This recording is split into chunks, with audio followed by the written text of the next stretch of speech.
Can't stop off in a cloud, but I would probably ask if I could. I think I need some more tea for this conversation. It's going to be a long one. So I've been putting off the idea of making this video for a while now because I felt that if I was still going through the struggle, that I had no place like giving other people advice on it. But I realized that that's totally wrong because even though I'm not a doctor, I still get asked advice on it all the time. All the time I get asked by people. So I figured that if I made this video and if in any way it could just help at least one person, as hard as it is to just sit here and talk about it, it would be worth it. I don't feel like that there's anything wrong with kind of sharing my side of things and communicating with other people about it, and I think that that can really help. This video is going to be about my panic anxiety disorder. If you think you've had a panic attack before, then you definitely haven't. This is something I've heard in a panic discussion before, and I think it's really true because if you have had a panic attack, then you definitely know you've had a panic attack. To try to explain anxiety to someone that doesn't know what anxiety feels like, you probably do know what it feels like. I think everyone has kind of felt anxious or has felt some form of anxiety in their lifetime, and that does not mean that they have a disorder. They are probably feeling a rational anxiety, something where it is normal to feel anxious. So, for example, before you go up and speak in front of a bunch of people, or doing a presentation when you were in school, like elementary school, and they make you stand up in front of the class and do a presentation, and you're sitting there like, I am so scared, like you're feeling really anxious. It's basically an unpleasant state of inner turmoil where it can manifest to physical and like nervous behaviors and stuff like that. So that is why you kind of get shaky, or you just get a stomach ache, because I guess when you get anxious or when you're feeling like fight or flighty, it shuts down your digestive system. So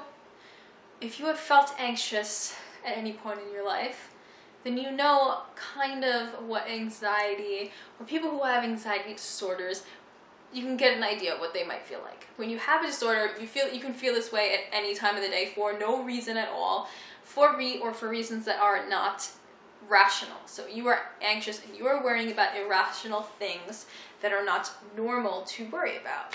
And it could be like an object, a situation, even just a feeling in your body, or nothing at all that just triggers this anxiety. And this is categorized by like a long-term basis of feeling this way. Having an anxiety disorder is caused by biology or environment. If the root is biological, then it may be hereditary, which is dealing with the chemicals in the brain called neurotransmitters, or the stress hormones. And they are the hormones that are responsible for your mood, your sleep, and your like emotional stability. So if you have anxiety, an anxiety disorder, or panic disorder, something like that, your levels of these stress hormones probably are high up, or they're just imbalanced in a way. So let's get into panic disorder now. Panic disorder is when you have repeated and ongoing attacks with no warning. So panic attacks are categorized by the fear of disaster or of losing control when there's no real danger involved. It's like being the only car on the street that alarm goes off when a gust of wind passes by, compared to all the other cars that alarms will only go off when someone's smashing in the window. Panic attacks can also manifest into physical symptoms. My hands and feet will go cold or tingly, my heart will race, my breathing will pick up, and sometimes I can borderline hyperventilate, which I haven't done in a while because I've learned breathing techniques, which if you breathe with your stomach instead of breathing just with your chest and like doing that fast breathing thing, if you can kind of come out of your head and like look at yourself for a moment there in your panic attack and just be like, okay, I need to like breathe with my stomach instead of just like my throat or my lungs. Just getting that deep breath in will help you maybe not end a panic attack right away, because it never does for me. Like breathing techniques don't just boom, it's gone, but it helps prevent the hyperventilating. It helps me slow and control my breathing, which in turn may shorten panic attacks. So a lot of the times my stomach will start to hurt. I feel really nauseous. All of my senses become extremely heightened because I'm in fight or flight mode. So everything seems busier and everything feels like it's going so fast and spinning around me. Everything smells bad. Everything is too loud. It just feels like I'm going to pass out. I'm really lightheaded. I'm cold, but I'm sweating and I'm shivering. And there just are so many physical ways for a panic attack or anxiety to manifest in physical ways. The adrenaline that courses through my body is absolutely insane during panic attacks, and from what I've read online, what I've heard firsthand, just from other people, and what I've read in books seems to be really similar to what I feel. Is basically when you have a panic attack, it just feels like you're gonna die. It feels like everything, like the world's gonna end, and then it's over. I think the longest possible amount of time that you can possibly panic straight for is 25 minutes, but I will say that there have been times where I have been panicking. It feels like I've been panicking all day just because I've had multiple panic attacks, one after another. So you can have a break in between them and have another. And when I come down from a panic attack, which is a total roller coaster ride, I feel emotionally and physically drained just because my muscles are clenched most of the time, the entire panic attack. And your body has just released so much adrenaline to just try to fight off what it thinks is dangerous that you're physically exhausted and mentally totally drained. And I, a lot of the times, feel really embarrassed and sometimes even really sad for myself for just having a panic attack. It's just not really a great feeling. It doesn't make you feel great about yourself. I was born with this. I've always been a nervous kid. I was always afraid of going on planes. I've never been on a plane yet. I'm building up to that, definitely. But when I was little, I was just kind of born with the fear of getting on a plane. Not because I cared if it crashed. No, I couldn't care less about that. I just cared that I wouldn't be able to get off it and I was stuck on it once I got on. In the air, can't stop off at a cloud, but I would probably ask if I could, if I was panicking. You know, when I was in preschool, my mom had to record me talking at home to prove to the teacher that I was not deaf, that I could speak, because I did not answer. Even if they were like calling my name or speaking directly to me, looking me in the eyes, I wouldn't answer. I would not even talk. I was just so shy. I guess I was scared. Anxiety, basically. So I ended up starting to speak more when I entered kindergarten, and I had a really supportive kindergarten teacher who kind of helped change the environment for me, make me feel a little more comfortable, set me up with friends. I met a really good friend. Her name was Erin, and she just was an amazing, amazing friend to have there. She made me feel less alone. But the teacher would actually give me a sticker every time I would answer and speak out loud. Came a little bit more out of my shell in middle school, not so much elementary school. I was still shy there, but in middle school I came a little bit more out of my shell, and by the time I hit high school, I was kind of, I don't think I was really shy. I wasn't the most talkative person, but I pretty much was out of my shell. I was my own person, and I wasn't afraid to talk to people. But I had this building and building feeling that just kept haunting me throughout the whole 4 years of high school, and I didn't know why, but I couldn't sit in the classroom. I just could not go through a class sitting in a class full of kids. I didn't know at the time that I had an anxiety disorder or what anxiety even was. I just was sitting there feeling so uncomfortable. So what I would do is, if I even went to school, because once I started feeling this, I started just kind of pretending I went on the bus and then walking around town until my mom, was out of the house, and I snuck back in my house because I just didn't want to go to school. But when I went to school, I would either go there and cut class and sit in the bathroom for 40 minutes at a time, 45 minutes, however long the periods were. Sometimes 2 in a row, sometimes a bunch of them, sometimes almost the whole day, just walk around. And I love learning, but For some reason, sitting in the classroom didn't do it. And I would even find ways to get out of the school and walk home. Like, I would totally ditch school, and they and I did not know what it was, so I was kind of treated as if I was having behavioral problems. So, like a rebellious teenager who wasn't listening and just cutting school.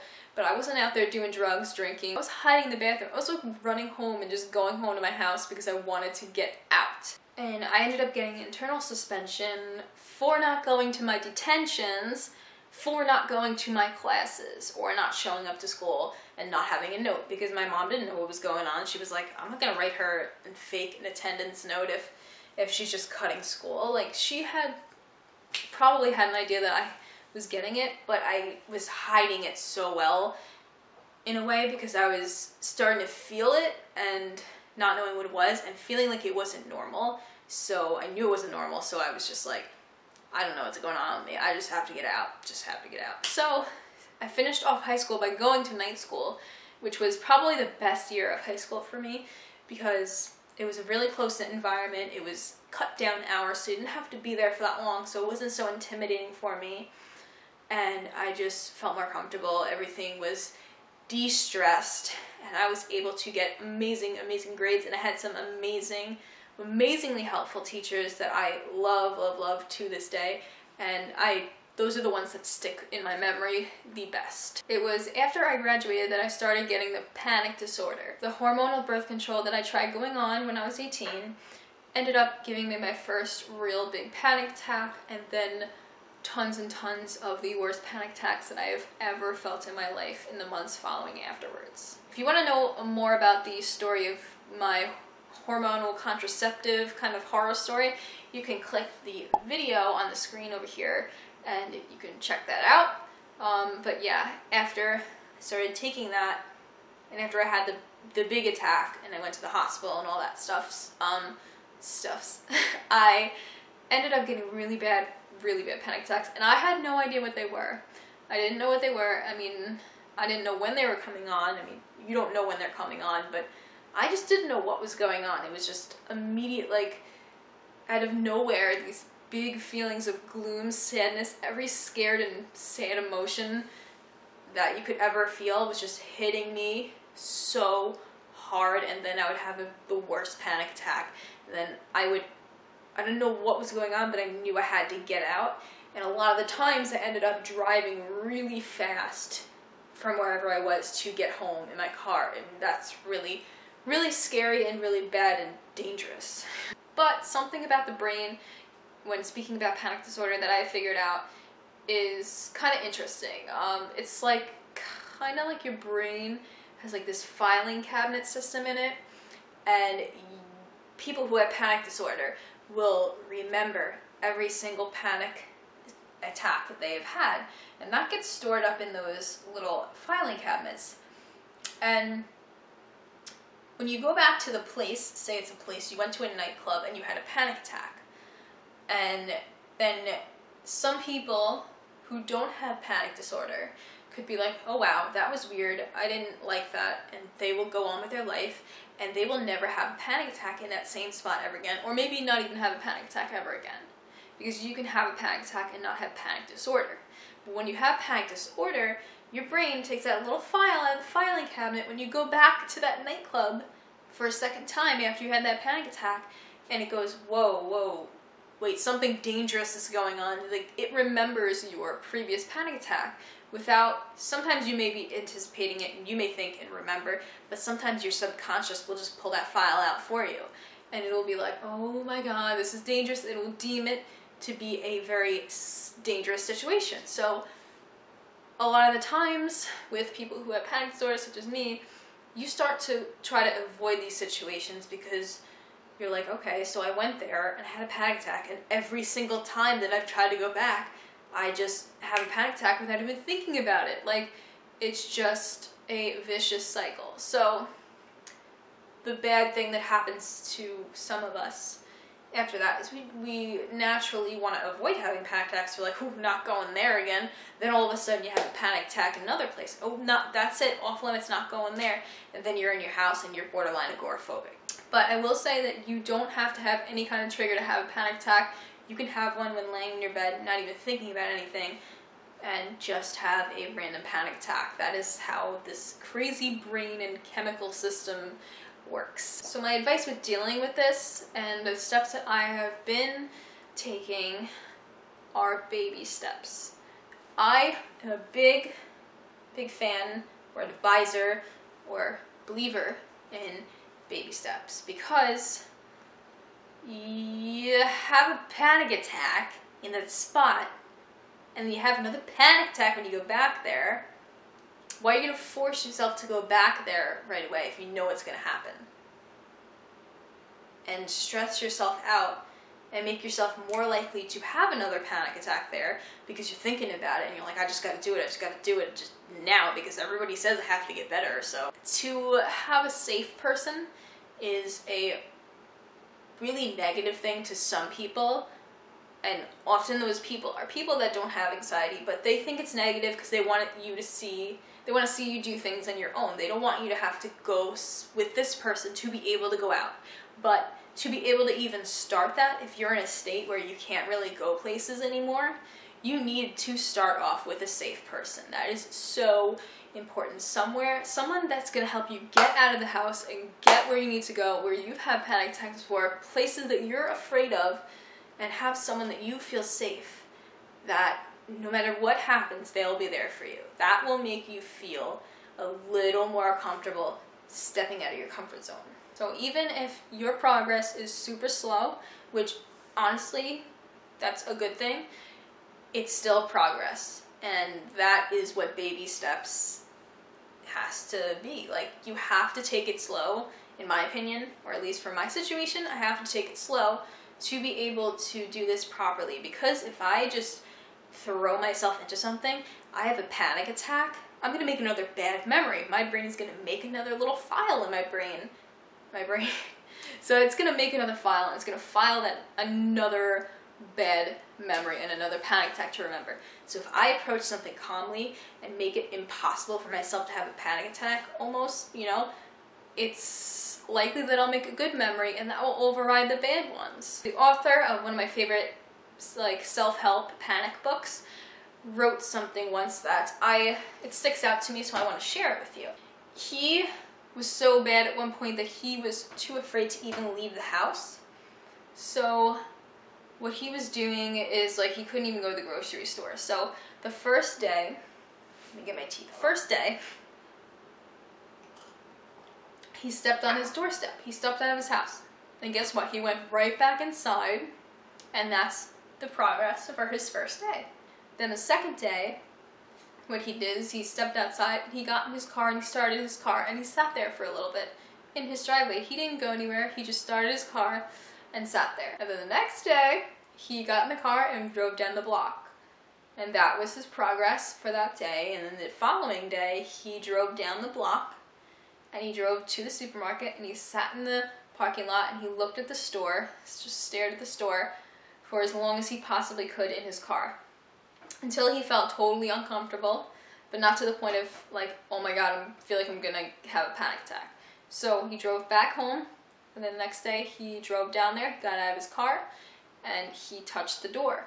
And then the last day, he got into the supermarket, he was able to go in and buy one thing, and now he can grocery shop. So that's a pretty good example of taking baby steps and kind of explaining to people who don't understand what it's like to have panic disorder and to not be able to do things like that, how little we have to start and how patient someone has to be with you if they want to support you, or if they're caring about you and they're worrying about you. They have to know that if you want to beat this that's without drugs. I'm not saying I'm against drugs, but if you're not masking it with the drugs and you're going and doing it on your own, like cognitively and just trying to beat it naturally, then you need to do it so slow. If there's no one stressing you out and kind of pressuring you to get something done in a time limit, and you're giving yourself time and you're taking your time in baby steps, there's a good chance you'll be able to execute an activity without having a panic attack. You may have some, but if you keep pushing at it and gently standing back up on your 2 feet and going for it, then guess what? You could go somewhere and you won't have a panic attack, and that will break the spell. In my opinion, if I can make a memory that is good, that can override a panic attack memory in that same spot and situation, then it's easier for my brain to forget the panic attack. I'm not saying that it's impossible to get a panic attack ever in that situation again, but it's easier to get yourself out of the house and to that situation, much easier and much less likely for you to have a panic attack if you've done it before and you've been fine, because you can remind yourself, look, I did that, and look, I didn't have a panic attack last time, I think I'm good now. Like, your brain will start thinking more positively. So some of you may be wondering, okay, I don't have anxiety or panic disorder, but I know someone who does, and what should I do in a situation when they're having a panic attack right next to me? How can I help them? I will say that when I panic, a lot of the time I'll push someone away. If someone's trying to hug me, like my boyfriend's trying to make me feel better and hug me, I'll probably push him away and I'll be kind of mean, and I won't mean it. I just really, you have to understand how we're feeling in that moment, and it's just, it's too much. You feel completely smothered, and like if they hug you, you feel like you're choking and dying. It's just, it's all too much for you. Remember how I said everything is heightened, all the senses are heightened? Just kind of let them tell you what they need. If they are totally out of control and you're like in a bar or something and they're losing it, by all means, like, assist them outside. But I'll usually do that on my own. I'll be the first one to flee the scene and not even care if anyone, not even tell anyone, and just freaking run. But yeah, my best advice is to just get them out and to listen to them. They will tell you if they need anything. Some people like you to prompt them with questions as a distraction. I used to think that that might work for me, but after trying it a bunch of times, I found that it made it even worse. Made me just more anxious on top of my panicking. So I think that the best part of, for me, what works the best is just being there for me and making me feel like I am not alone, and if I pass out, you can grab me. Like, in my mind, I think I'm gonna die or pass out. So if you're there, I feel a little bit better if I am comfortable with you, if you're a safe person to me. And a lot of people will be offended if you're not my safe person, but you don't understand. You gotta understand. Even if I am arguing to the death and telling you, no, nothing's gonna be okay, no, I'm gonna die, no, this is gonna happen, just keep telling me that it's okay. Don't be like crazy with it, but just tell that person, like, just make sure that you're like, you know, maybe you feel like you're passing out just because you're having a panic attack. Remember that having a panic attack can make you feel lightheaded. Just remember that. It just kind of helps their brain rationalize what's going on, even when it's like clouded with panic. It kind of has a chance of breaking through to them and helping their brain be like, oh, okay, like this, I'm just being really silly right now. There's no need to panic. There's no danger. So there are roughly 2 types of people in this situation who mean well, but actually will make it worse sometimes. And the first person is the person who overreacts. Say, oh my God, are you okay? Oh, do you need ice? Do you need a napkin? Oh my gosh, can you stand up? Do you want to sit down? Are you all right? Oh my gosh, you're panicking. I'm worried about you. You okay? You want me to hold your hand? Do you want to go home? Do you want to go to the bar again? Do you want to go back in? When someone like that is just borderline panicking themselves, that makes, at least me and a lot of people that I know who have panic disorder, even worse. Just don't panic. Then there's 2 people panicking and it's a complete mess. Obviously, if you've never been around someone who's had a panic attack before, or this person in particular, you might react that way, and I'm not saying that that's wrong, but I'm just kind of giving you a heads up to that. Maybe you can kind of realize that that makes it worse for someone who's panicking, so it's not very helpful. And then there's the other person on the opposite end of the spectrum who's like the tough cookie, who's like, why don't you just snap out of it? You need to snap out of it, and fast. Like, you need to get over this. Like, come on, like, pull it together. Like, stop freaking out.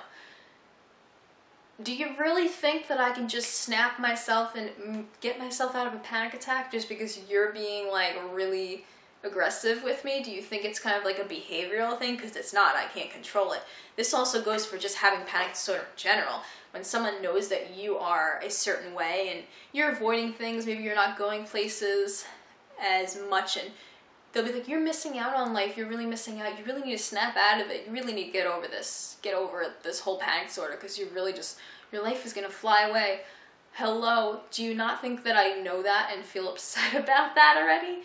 How is that helping me? How? By just telling me something I already know, because I don't know. In summary, just try to be as calm as possible. Obviously, no one's perfect, and it's possible that you could freak out or react in a way that you didn't want to. Not every time is going to go well, but these are just things that you can keep in mind. It's the same kind of view that I've heard others with panic disorder speak about, so I think that it's a good baseline for anyone, so hopefully that helps you. And you may find people that, like loved ones that just want to see you better already, so they're sick of seeing you like this, and you sometimes, if you have panic disorder, you may be faced with people who take it really personally. So when you're not able to come to their event, but they saw you go somewhere else, they don't know what's going on with you. They just think, oh my gosh, like she went there, why can't she just come to this? Like I saw her go here the other day, she's making YouTube videos, she's able to come to my party, she's like, fine today. She was fine the other day, why isn't she fine today? And they're just, like, they make you feel guilty and make you feel like you're like avoiding them for some reason, when really they have no idea. Like you could have had like 5 panic attacks already that day, and you could have been done, and like you couldn't have, maybe just weren't in the mood to go, didn't think that you can handle it. It could be a certain situation that you feel uncomfortable in and you haven't worked up to going to yet. You have no idea what that person's going through, so I don't really understand why people do that to you, especially people who care about you, is to get mad at you for not being able to come to something. Oftentimes these are people that don't know what anxiety feels like, so they can't really sympathize, so it's hard for them to understand, and I really agree that it's really hard to understand if you have not gone through it. And I totally sympathize with people who don't have panic disorder, who are trying to help someone or looking in on someone who has panic disorder, because that's also really hard. Because it really is an invisible illness and people don't understand what they can't see. A few things to remember are that you are the only person that's going to be able to pull yourself into a balanced state. So if you know that you need to pace yourself, just let your support system know, and you know what is best for yourself. So a therapist can help, and they can give you great options. They can kind of give you good support, someone to talk to, and a lot of techniques can be given to you from a therapist. They can help in a lot of ways, and I'm totally not against therapists in any way, but I will say that a therapist will not get you into a stable state. Only you can. They can only assist and offer their advice. Find a good support system and try to get them to understand you. This might not be easy, but just try to get them to understand what you're going through, kind of explain it, and just, if anything, if they can't understand, just say, I need you to be patient with me. And try not to focus so much about the people that are making you feel guilty and upset for your disorder and what you're going through. I know it's hard because a lot of the time these people are close friends and your family, and they make you feel really sad, and it's kind of hurtful. Even on both ends, they feel sad and you feel sad. So it's very hurtful and sad, and sometimes it can make you even feel more like an outcast. But don't let anyone tell you that you're selfish for your panic disorder and you trying to heal yourself, because in order for you to change yourself and kind of take more control of your panic anxiety disorders, whatever you may be dealing with, you need to focus totally on yourself, and you need to monitor yourself, and you just need to pace yourself and just give yourself a lot of attention. This is something that you're doing if you're self-healing, and not a lot of people will get that. Just try to focus on the good and like the progress and your goals rather than the people that are bringing you down. And they're probably not meaning to bring you down. And just when you can get like a understanding of that, and you can kind of understand that they're in a level and they don't understand. It's really hard to understand people like us sometimes. So just focus on the good. Don't set time limits. So if you're trying to go somewhere and that is your goal for the day, you need to think to yourself, okay, I'm going to go there and I'm going to get there when I get there. I'm going to take my time. I don't care if I have to turn around 5 times in the car before I even get there. I don't care if it takes me all day. That's it. When you put time limits on something or someone's rushing you, that just screws up your whole system, and it can just mess with your tranquility and the way that you're handling a situation. It just screws it up. So try to not set time limits for yourself. I know with jobs and stuff, it's obviously impossible to do that, but if you're doing something that is really challenging for you, pace yourself and take your time. Try to find someone who's going through the same thing that you're going through. I found this to be really, really helpful. It doesn't feel like it's a business transaction. I'm not paying them to listen to me. They want to listen to me, and they've gone through what I've gone through. So you feel less alone, you feel less outcasted, like you're the only one that feels this way. Once you start connecting with that person, you're like, oh my gosh, I know how you feel. It really helps. I think that's good for any kind of thing, not even panic disorder, divorce, any kind of situation that you're in that you need to talk to someone about. Talk to someone who's been through it too. It's always good to find those. And sometimes you don't even expect it. You're just talking to anyone to get it out, and all of a sudden you realize that they went through the same thing. And that's a great thing to connect and have friends, and don't exile yourself away. Because when you're talking to someone that has been through what you've been through, it helps validate your thoughts, and you can kind of progress that way by being like, okay, well, I'm not the only one that feels this way. I'm not crazy. Because a lot of people with panic disorder or anxiety disorders in general, their main thing is they think that they're going crazy. It's a fear that you're going crazy. Well, there could be one of your fears in your many, many fears of your anxiety world. Could be like, I am afraid I'm going to go crazy and lose my mind and end up in a mental institute. So once you talk to someone, you realize you're not that alone. There are so many people that have this condition, and it's crazy. So I mean, if anything, you can even talk to me. Anyone can talk to me about this. Also, reading books that were written by people who have conquered their fears, specifically panic disorder books and anxiety books that relate to your disorder and symptoms, can really help. Sometimes I'll find myself reading books, because I have quite a few on the subject, and just looking at the page and be like, wow, I can't even believe how much I agree with this. Reading through it and being like, oh my gosh, I do that too. Oh my gosh, this is me. And kind of letting that validate your thoughts, and feel more feeling more of those I'm not alone kind of great feelings, and just being able to see their journey and see how they have conquered things. And I'm not saying that if you read the book, then you start to do more things, that you can completely cure yourself of panic attacks. You could never have one again. But I'm going to say that in a lot of cases, like myself, I am not sure if I will ever completely get rid of it. I know a lot of people, like Zoella, for example, I follow her on YouTube a lot, so I just watched a vlog from the other day. She had a panic attack in the airport. You have to understand that you're not going to be perfect.